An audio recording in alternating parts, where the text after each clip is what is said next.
BBC Nepali सेवाको साँझपखबाट सञ्जीव गिरीको नमस्कार। आजका मुख्य विषयमा सरकारद्वारा लकडाउन खुकुलो, कतिपय क्षेत्रमा भने प्रतिबन्ध जारी राख्ने निर्णय, साउन 15 देखि सञ्चालन गर्न भनेर खुला गरिएका क्षेत्रहरू हुन् होटल, रेस्टुरेन्ट, भदौ 1 गतेदेखि निजी तथा सार्वजनिक यात्रुवाहक सवारी साधनहरू, आन्तरिक र अन्तर्राष्ट्रिय व्यावसायिक र अन्य उडानहरू, अनि अन्य मुलुकहरूमा हवाई उडान सुचारू गर्दा कोरोनाको संक्रमण 81 बढेको तथ्यलाई मनन गर्न जरुरी छ। हवाई उडान पुनः सञ्चालनमा ल्याउँदा सतर्कता अपनाइनुपर्ने सरकारी भनाई र अन्तर्राष्ट्रिय प्रसङ्गमा रुसी सुरक्षा खतराबाट ब्रिटिस लोकतान्त्रिक मूल्य मान्यतालाई जोगाउन एकपछि अर्को सरकार विफल भएको एक संसदीय समितिको निष्कर्ष।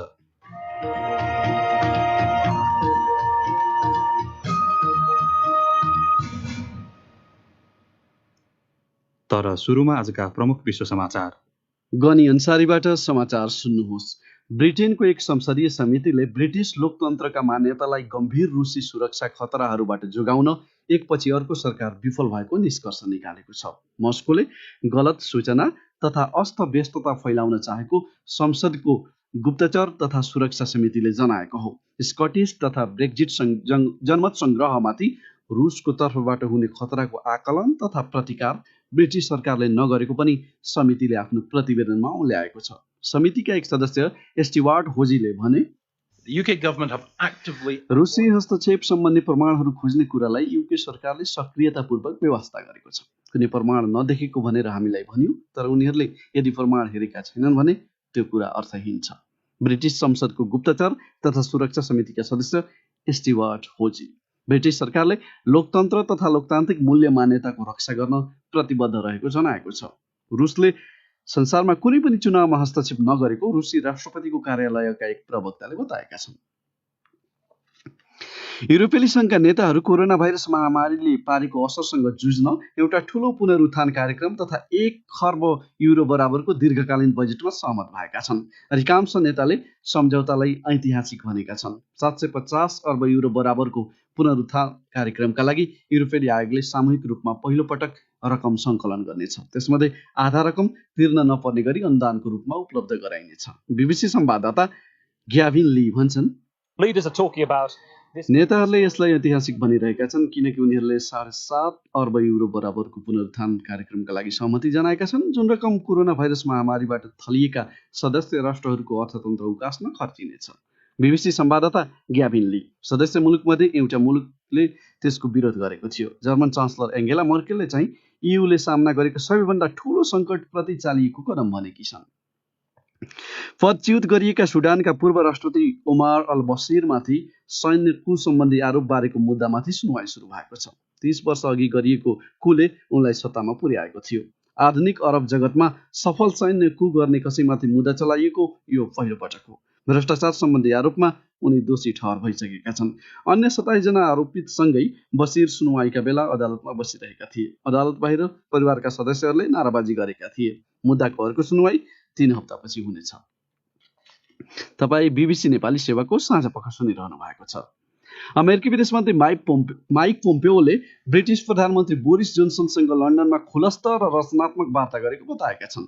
5G देखि दुई देशबीचको व्यापारसम्मका विषयमा कुराकानी भएको उनले बताए। सुरक्षाको कारण देखाउँदै गत साता ब्रिटेनले आफ्नो 5G नेटवर्कमा चिनिया कम्पनी हुवावेईलाई संलग्न हुनमा प्रतिबन्ध लगाएको थियो। वासिङटनले पनि सुरक्षा चासो जनाउँदै आएको छ। फ्रान्सेली बीमा कम्पनी अक्सा कुनै पनि चिनिया कम्पनीको 100% स्वामित्व लिने पहिलो विदेशी संस्था बनेको छ। बेजिङले स्वामित्व सम्बन्धी प्रतिबन्ध हटाएपछि पछिल्लो विकास भएको हो। यसअघि विदेशी कम्पनीहरू चिनिया कम्पनीहरूसँग मिलेर सञ्चालन हुनुपर्ने नियम थियो। फ्रेन्च विदेश मन्त्रीका अनुसार चीनले फ्रान्सको BNP ब्याङ्कलाई तेस्रो पक्षको हकमा सञ्चालित हुन पनि अनुमति दिएको छ र अनैतिक तथा उच्छृङ्खल सामग्री आउने गरेको भन्दै गरिएका उजुरीपछि पाकिस्तानको दूरसञ्चार नियामक निकायले लोकप्रिय भिडियो सेयरिङ एप टिकटकलाई अन्तिम चेतावनी दिएको छ।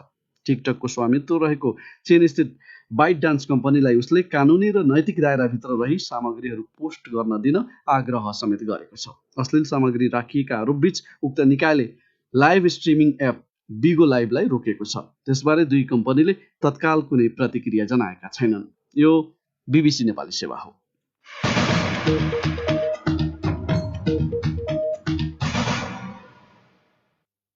साँझपखमा पुनः स्वागत छ। सरकारले लकडाउन थप खुकुलो पार्दै विभिन्न व्यवसाय तथा गतिविधि सञ्चालन गर्न दिने निर्णय गरेको छ।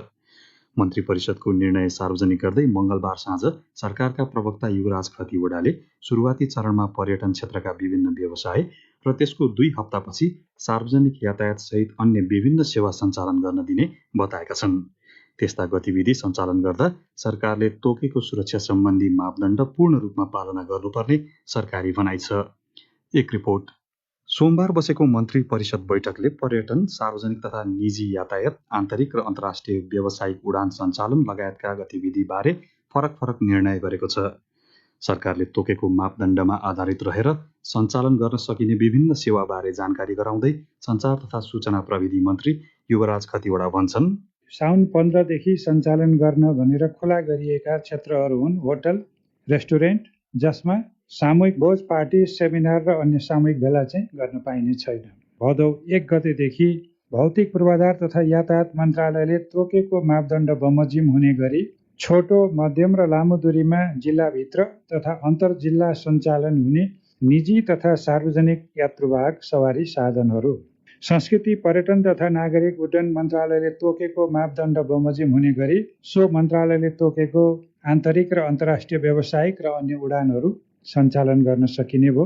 त्यो पनि भदौ 1 गतेदेखिको विषय रह्यो। त्यसपछि अन्तर्राष्ट्रिय खेलकुदका प्रशिक्षण र प्रारम्भिक चरणका खेलहरू पनि भदौ 1 गतेबाट सुचारू गर्न सकिने भयो। कोरोना भाइरस रोकथाम तथा नियन्त्रणका लागि सरकारले गत चैत 11 देखि लकडाउन लागू गरेको थियो।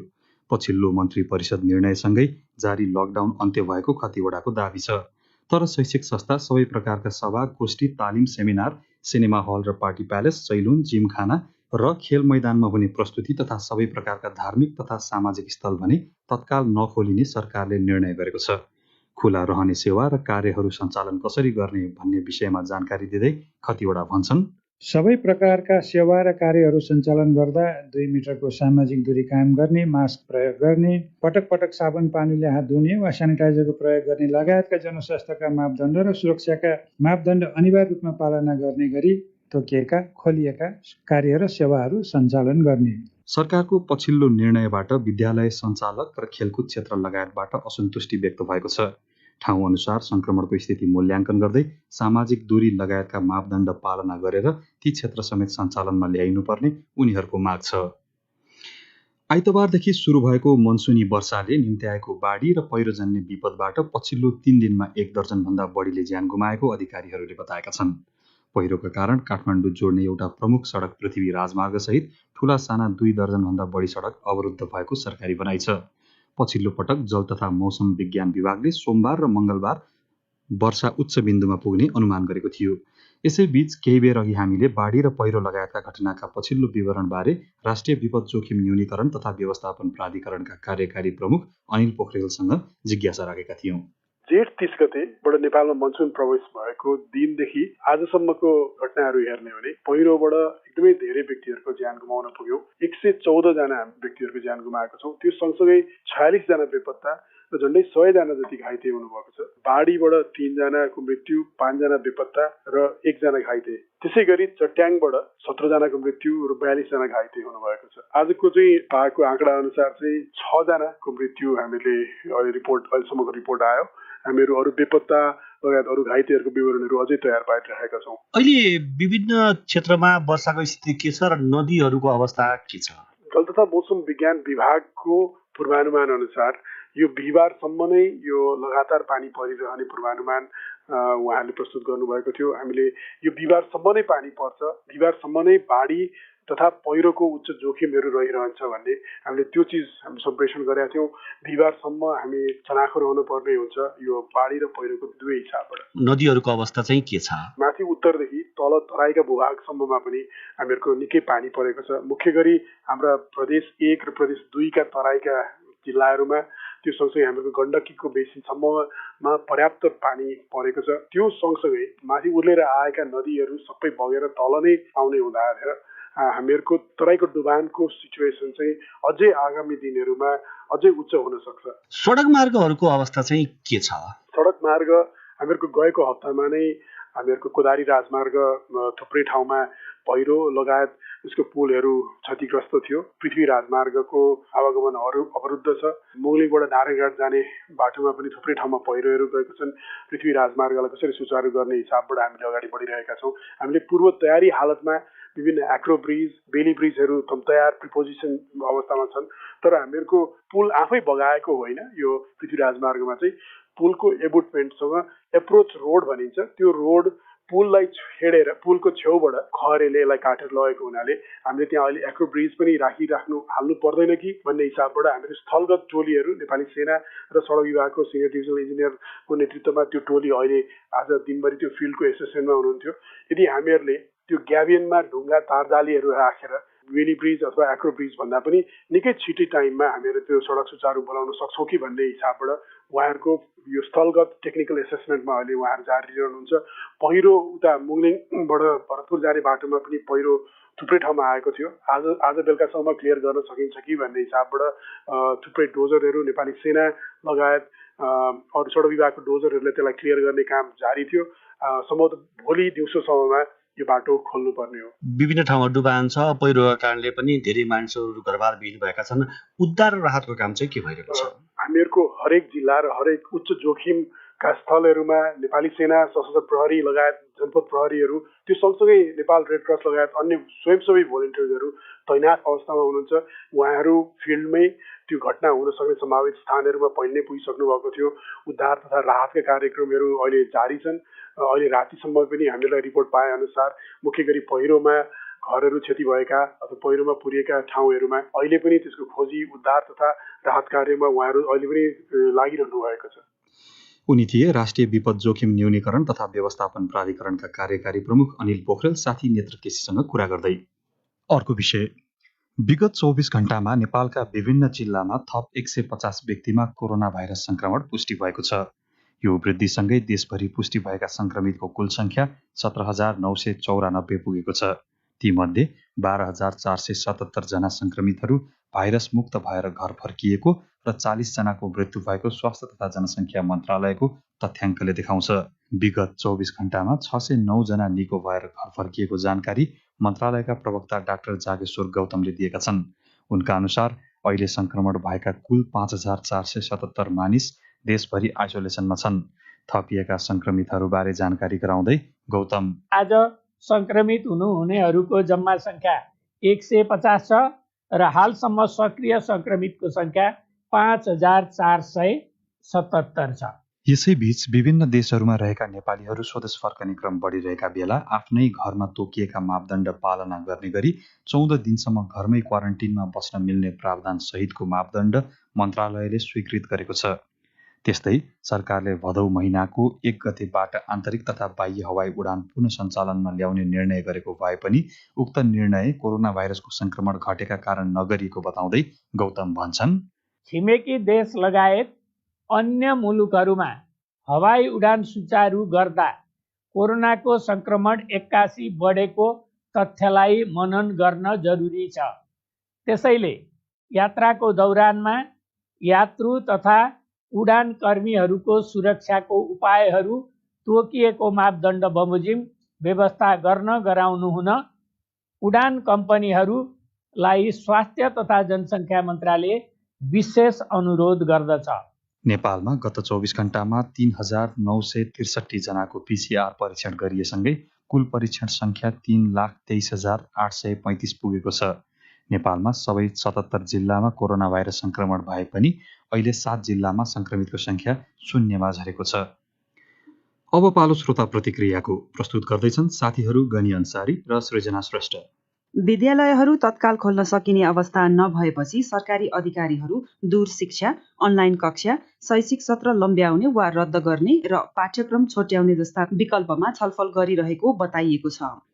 कोरोना भाइरसको महामारीबीच यो वर्षको शैक्षिक सत्रको विषयमा के गर्न ठिक हुन्छ भनी आज हामीले सामाजिक सञ्जाल फेसबुक र ट्विटरमा सोधेका थियौं। प्राप्त जवाफमध्ये हामीले केहीलाई समेटेका छौं। अम्बिका नेपाल अधिकारी लेख्छिन्, यो वर्षलाई स्थगित गरेर अर्को वर्षबाट सुरु गर्दा उपयुक्त हुने देखिन्छ। अर्ध शिक्षालाई निरन्तरता दिएर विद्यार्थीको भविष्यलाई अन्धकार नबनाऊ। तर यमुना ढकालको सुझाव छ पाठ्यक्रम छुट्याएर पढाउनुपर्छ, शैक्षिक सत्र खेर फाल्ने होइन। यदि खेर फालियो भने विद्यार्थीहरूको पढ्ने मानसिकता नै हराउँछ। यो विपद कहिले हट्छ के थाहा छ र? त्यसैले सक्दो छिटो विद्यालय खोलौं र सतर्कताका साथ पढाउँ। साया खिम लेख्छिन्, जुन उपाय अपनाए पनि यो शैक्षिक सत्र खेर नफाल्दा नै बेस हुन्छ। लोकराज आचार्यको तर्क छ जुन महिनामा कोरोना भाइरस निर्मूल हुन्छ सोही महिनाबाट शैक्षिक सत्र सुरु गरी पहिलेको पाठ्यक्रममै शैक्षिक गतिविधि गर्न सकिन्छ। अहिलेको समयमा रेडियो, टेलिभिजन र अनलाइन मार्फत दूर शिक्षा अवलम्बन गरी अनौपचारिक शिक्षालाई पनि उच्च प्राथमिकतामा राख्नुपर्छ। पङ्कज ठाकुरले लेखेका छन्, दूर शिक्षा र अनलाइन शिक्षा नेपालमा प्रभावकारी छैन। बरु आवश्यक सावधानी अपनाएर विद्यालयमै पढ्ने वातावरण बनाउनुपर्छ।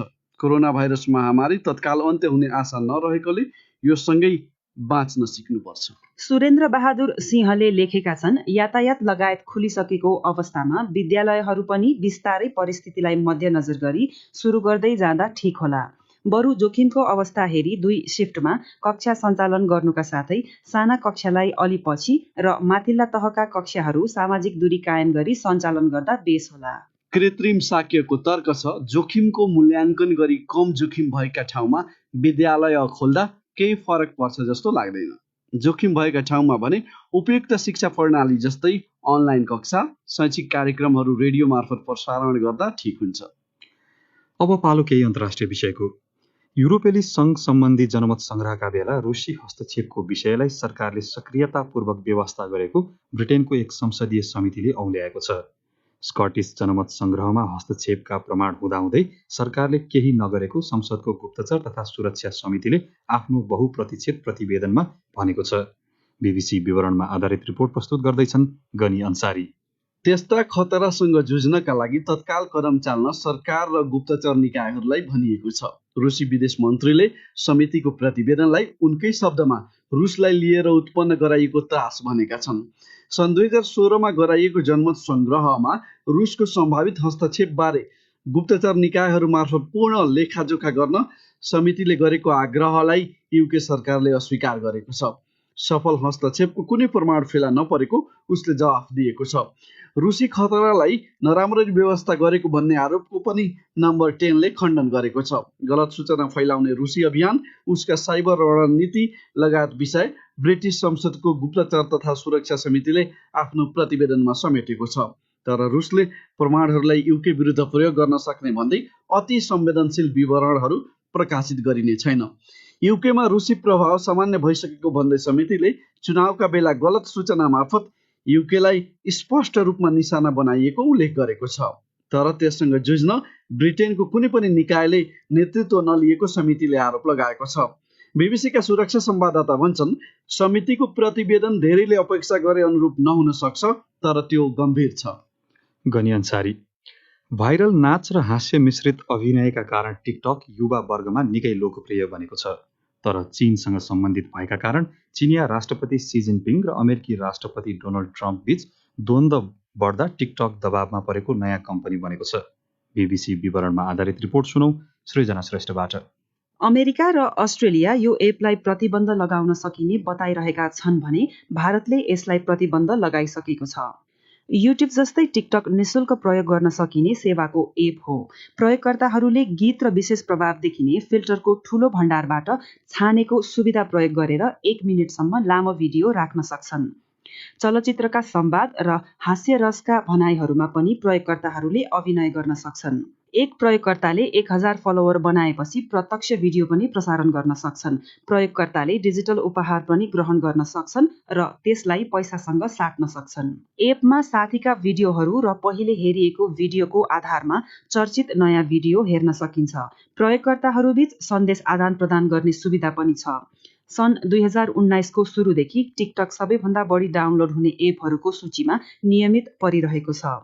महामारीको लकडाउनका कारण यसमा मानिसको आकर्षण वात्तै बढेको छ। अहिले यो एप अनुमानित 2 अर्ब पटक डाउनलोड गरिएको छ र यसका 80 करोड सक्रिय प्रयोगकर्ता छन्। यो एप सबैभन्दा बढी भारतमा डाउनलोड भएको थियो, तर प्रतिबन्धका कारण अहिले चीन र अमेरिका यसको सबैभन्दा ठूलो बजार हो। टिकटक 3 एपका साथ सुरु भएको थियो। पहिलो 2014मा सुरु भएको अमेरिकी एप म्युजिकली हो। सन् 2016मा चिनिया प्रविधि कम्पनी बाइट डान्सले चीनमा उस्तै प्रकारको ठाउइन एप सुरु गर्यो। बाइट डान्सले त्यसलाई संसारभरि टिकटकको नामले फैलायो। 2018मा बाइट डान्सले म्युजिकलीलाई किन्यो र यसलाई टिकटकमा मिसायो। बाइट डान्सले चिनिया स्वामित्वबाट आफ्नो एपलाई पर राख्ने प्रयास गरेको छ। सृजना श्रेष्ठ। प्रसङ्ग फेरि नेपालकै। सरकारले कोरोना भाइरस संक्रमण पुष्टि भएका तर लक्षण र संकेत नदेखिएका व्यक्तिहरू होम आइसोलेसन अर्थात् घरमै आइसोलेसनमा बसेर उपचार गर्न सक्ने व्यवस्था गरेपछि कतिपय व्यक्तिहरूले अहिले घरमै बसेर उपचार गर्ने मौका पाएका छन्। जनस्वास्थ्य कार्यालय सुर्खेतले अहिले 13 जना घरमै आइसोलेसनमा बसेर उपचार गरिरहेका र 2 जना निको भइसकेको जनाएको छ। वडा जनप्रतिनिधि र स्वास्थ्य कर्मीको निगरानीमा घरमै बसेर उपचार गरिरहेका व्यक्तिहरू पनि कोरोना भाइरस संक्रमणलाई जित्न सकिने अनुभूति सुनाउँछन् भन्छन् सुर्खेतबाट साथी प्रकाश पन्त। शंका लागेर पीसीआर चेक गर्दा कोरोना भाइरस संक्रमण पुष्टि भए पनि घरमै बसेर उपचार गर्न पाउँदा त्यस्तो संक्रमणको अनुभूति भने नभएको होम आइसोलेसनमा बसेकाहरू बताउँछन्। मैले औषधि कुनै पनि प्रयोग गरेको छैन, त्यही भएर चाहिँ के भन्छु भन्दाखेरि त्यो मेसिन बिग्रेर हो कि पुनः परीक्षण गरिपाउँ भनेर भनेको थिएँ मैले, त्यो अलिक सम्भव भएन। त्यस्तो केही लागेको छैन, चेन्ज छैन, जे पहिला थियो त्यही अवस्था। कोभिड-19 पुष्टिपछि घरमै बसेर उपचार गर्दा तनाव खेप्नु नपरेको वीरेन्द्रनगरका भीम प्रसाद शर्मा रूपाखेती बताउँछन्। म त्यहाँ भइदिएको भए सायद घरमा के गरे होला, कसो गरे होला, अब यहाँ घरका मान्छेहरूलाई पनि चाहिँ त्यहाँ कसरी बस्नुभयो होला, के गरी बस्नुभयो होला भन्ने जुन एउटा तनाव हुन्छ, त्यस्तो तनाव छैन। सुरक्षा सावधानी अपनाएकाले घर परिवारलाई सर्छ कि भन्ने चिन्ता पनि नभएको संक्रमितको उपचार तथा हेरचाह गरिरहेका आफन्तहरू बताउँछन्। एकजना आफन्त शान्ति नेउपाने। अहिले चाहिँ अब सबैजनालाई देखिँदै अब सन्चो हुँदै घर गइराख्नु भएको छ सबै, त्यो भएर अहिले आफ्नो घरमा नि आइपुग्दाखेरि चाहिँ खासै त्यस्तो डर लागेको छैन। 3 साता होम आइसोलेसनमा बसेर निको भएकी प्रदेश अस्पताल सुर्खेतकी नर्सिङ निरीक्षक बिन्दु पडेल सुरक्षा सावधानी अपनाए घरमै बसेर पनि कोरोना भाइरसलाई जित्न सकिने दाबी गर्छिन्। यसले रुममा बस्नु पनि घरमै त छु वर्ष लाग्यो, त्यस्तो खास केही भएन क्या, समस्या पनि त्यस्तो केही नदेखेको भएर खासै टेन्सन त भएन। होम आइसोलेसनमा बसेका संक्रमितहरूले उपचार अवधिभर बाहिर ननिस्किने, अलगै शौचालय प्रयोग गर्ने, दिनमा कम्तीमा 3 पटक ज्वरो जाँच गर्ने जस्ता 14वटा कुराहरू पालन गर्दै आएको बताएका छन्। प्रकाश पन्त, BBC सुर्खेत। तपाईँ BBC नेपाली सेवा सुनिरहनु भएको छ। हाम्रो कार्यक्रम देशैभरि 400 भन्दा बढी FM स्टेशनबाट प्रसारण हुने गर्छ। अहिले संसारभरि नै कोरोना भाइरसको महामारी भएकोले हामीले कार्यक्रममा पनि त्यसै सन्दर्भका धेरै सामग्री प्रस्तुत गर्ने गरेका छौँ। रेडियोका अतिरिक्त BBC नेपाली सेवाको वेबसाइट bbcnepali.com मा पनि हामीले कोरोना भाइरस प्रकोपबारे ताजा र उपयोगी विवरण तथा जानकारीहरू नियमित रूपमा प्रस्तुत गर्ने गरेका छौँ। कृपया ती सामग्री हेर्ने गर्नुहोला। BBC नेपाली सेवाको फेसबुक पेज मार्फत पनि तपाईँ हाम्रा सामग्री हेर्न सक्नुहुन्छ। आज मङ्गलबार प्रस्तुत छ सकारात्मक कामको चर्चा गरिने साप्ताहिक विकल्पको बाटो।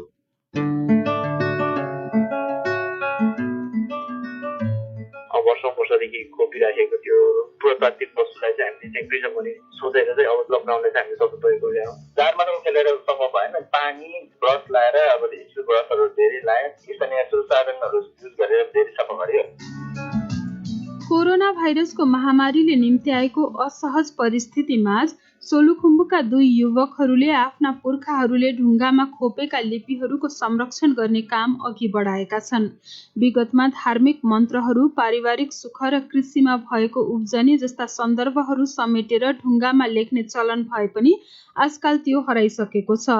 बरु त्यस्ता सन्दर्भ लेखिएका ढुङ्गाहरू पनि माटो र झाडीले पुरिएर सङ्कटमा परेका छन्। अहिले लकडाउनका बेला तिनै ढुङ्गामा खोपेका पुरातात्विक महत्त्वका अक्षरहरूको संरक्षण र प्रवर्धनमा सोलुखुम्बुका 2 युवकहरू जुटेका हुन्। सकारात्मक प्रयासहरूको चर्चा गरिने साप्ताहिक विकल्पको बाटोमा तिनै युवाहरूको नौलो कामको चर्चा गर्दैछिन् सोलुखुम्बुबाट साथी सुजाता तामाङ आफ्नो यो रिपोर्टमा। खोला किनारमा होस् या अप्ठ्यारा भिरका थाप्लाहरूमा, जंगलमा होस् या पाखोबारीमा, जहाँतै भेटिन्छन् ढुङ्गामा लेखिएका लामा अक्षरहरू। करिब 4 पुस्ता अघिका बाउबाजेले विभिन्न अवसरमा ढुङ्गामा खोपेका लामा अक्षरहरू माटोमा हराउन थालेपछि सोलु दुधकुण्ड नगरपालिका 2 सालाबेसीका निमा तेन्जी शेर्पा र छिरिङ दोर्जी शेर्पाले सरसफाई र रङरोगन सुरु गरेका थिए। निमा तेन्जी शेर्पा भन्छन्, लकडाउनमा केही काम नभएपछि अब सबै नानीहरू चाहिँ माटोले छोपिसकेका रहेछ अनि धेरै फोहोर पनि देख्यो अनि त्यो बच्चाहरू त्यो माथि हिँड्ने त्यस्तो भएर त्यसलाई चाहिँ उज्यालो पाइराख्यो भने अनि अरूले पनि केयर गर्छ आफैले सोचेर थिएँ। पछि चाहिँ अब मेरो साथीले मलाई साथी गर्ने भनेको अब वर्षौँदेखि खोपिराखेको त्यो पुरातात्विक वस्तुलाई चाहिँ हामीले चाहिँ प्रिजर्भ गर्ने सोचेर चाहिँ अब लकडाउनलाई चाहिँ हामीले सदुपयोग गरिरहेको। अधिकांश अक्षरहरू माटोले छोपेको, झ्याउ पलाएको र झाडीले पुरिसकेको अवस्थामा रहेका थिए। केही भाग मात्रै देखिने भएकाले एउटा ढुङ्गामा लेखिएको लामा अक्षर सफा गर्न कम्तीमा 4 दिनसम्म लागेको उनीहरू बताउँछन्। भाडा माझ्न प्रयोग गरिने स्टिलका जालीहरूले समेत सफा गरेको छिरिङ दोर्जी शेर्पा बताउँछन्। जारमा त खेलेर सम्भव भएन, पानी ब्रस लाएर अब स्टिल ब्रसहरू धेरै लाए, स्थानीय संसाधनहरू युज गरेर धेरै सफा गर्यो। पाका पुस्ताहरूको अनुसार पढाइ लेखाइको चलन नभएका बेला गाउँका हुने खाने वर्गले धर्मका नाममा ढुङ्गामा लामा अक्षर लेखाउने चलन थियो। आफूले सोचेका काम पूरा भएमा, पाप गरेमा क्षमा याचना गर्ने, धेरै अन्न उत्पादन भएमा र गाईबस्तुका गोठहरू वृद्धि भएमा खुसियाली मनाउँदै यसरी लेख्ने गरेको जानकारहरू बताउँछन्। फेरि छिरिङ दोर्जी शेर्पा भन्छन्, असमह भनेर एउटा छुट्टै ओड हुँदछ त्यो चाहिँ देखियो, त्यो चाहिँ भनेको खुसियालीमा खोपेको भन्ने खालको उ गर्यो। अरू विशेष चाहिँ त्यो वज्र गुरु मन्त्र भनेर ओमा वज्र गुरु सिटीमा महाहु भनेर 2-3 थरीको खोपे रहेछ। सानो लिपिमा खोपेको मन्त्र चाहिँ त बुझ्नु धेरै कठिनाइ नै हुँदो रहेछ। सालाबेसी, तुम्बुक र टाकटुरका केही ठाउँमा सरसफाईको काम सुरु गरेपछि त्यहाँका बासिन्दाहरूले उनीहरूलाई सहयोग गरेका थिए। खाजा चियाको व्यवस्थापनदेखि रङ किन्न विदेशबाट समेत सहयोग प्राप्त भएको निमा तेन्जी शेर्पा बताउँछन्। अत्यन्तै हाम्रो सहयोगहरू पाएको छ, सबैले हामीलाई आएर साथ पनि दिनुभएको छ। जहाँ जहाँ दजा लगाएको छ, दजा लाउने ठाउँमा चाहिँ उहाँहरूले बोराहरू काट्नलाई सहयोग गर्नुभएको छ, कतिले सरसफाइमा सहयोग गर्नुभएको छ, कतिले छुट्टै दजा मात्रै किन्नमा सहयोग गर्नुभएको छ, त्यो लुङ्गाहरू किन्न सहयोग गर्नुभएको छ, कतिले चिया खुवाउनु भएको छ, कतिले खाजा खुवाउनु भएको छ। सहयोगमा हामी आभारी छौँ सबैप्रति। उनीहरूले ठूला आकारको मण्डला सहित 10 वटा भन्दा बढी ढुङ्गामा रङरोगन गरिसकेका छन्। यसरी रङरोगन गरेपछि गाउँको सुन्दरता र पर्यटक आकर्षण बढ्ने विश्वास उनीहरूले लिएका छन्। निमा तेन्जी शेर्पा भन्छन्, अरूलाई देखाउनलाई गरेको चाहिँ होइन, यो जुन मानवता हराउँदै गएको छ, धार्मिकपन हराउँदै गएको छ, हाम्रो जेनेरेसनको पनि दायित्व हो भनेर हामीले एउटा उदाहरण मात्रै पेश गर्थ्यौँ। पर्यटनलाई नै आकर्षण गर्छ होइन, त्यो गाउँलाई पनि सुन्दर देखाउने भयो, एउटा जेनेरेसनले अर्को जेनेरेसनलाई चिकाउने बाटो पनि हुने भयो। 100औं वर्ष पहिले खोपिएको कुरा चाहिँ अझै 100औं वर्षसम्म हामीले कारणतासम्म पुर्याउन सक्ने पनि भयो। त्यही भएर पनि आजभोलि दिनदिनै पानी पर्ने र रङहरू पानीले पखालिने भएकाले घाम लागेको दिनमा मात्रै उनीहरूले काम गर्ने गरेका छन्। सबैको साथ पाइरहेमा सालाबेसी, तुम्बुक र टाकटुरका सबै ढुङ्गामा लेखिएका लामा अक्षरहरू सफा गर्ने र रङरोगन गर्ने उनीहरूको योजना रहेको छ।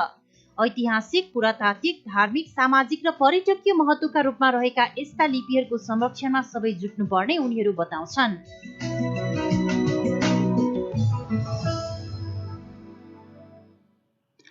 विकल्पको बाटो प्रस्तुत गर्दै थिइन् साथी सुजाता तामाङ। अब आजका प्रमुख विश्व समाचार संक्षेपमा।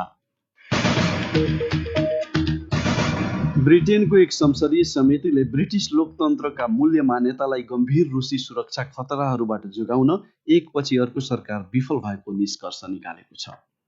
युरोपेली सङ्घका नेताहरू कोरोना भाइरस महामारीले पारेको असरसँग जुझ्नका निम्ति एउटा ठूलो पुनरुत्थान कार्यक्रम तथा 1 खर्ब युरो बराबरको दीर्घकालीन बजेटमा सहमत भएका छन्।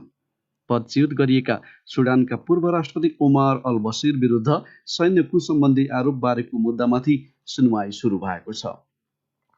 अमेरिकी विदेश मन्त्री माइक पोम्पियोले ब्रिटिस प्रधानमन्त्री बोरिस जोन्सनसँग लन्डनमा खुलस्त र रचनात्मक वार्ता गरेको बताएका छन्। फ्रान्सेली बीमा कम्पनी अक्सा कुनै पनि चिनिया कम्पनीको 100% स्वामित्व लिने पहिलो विदेशी संस्था बनेको छ र अनैतिक तथा उशृङ्खल सामग्री आउने गरेको भन्दै गरिएका उजुरीपछि पाकिस्तानको दूरसञ्चार नियामक निकायले लोकप्रिय भिडियो शेयरिङ एप टिकटकलाई अन्तिम चेतावनी दिएको छ।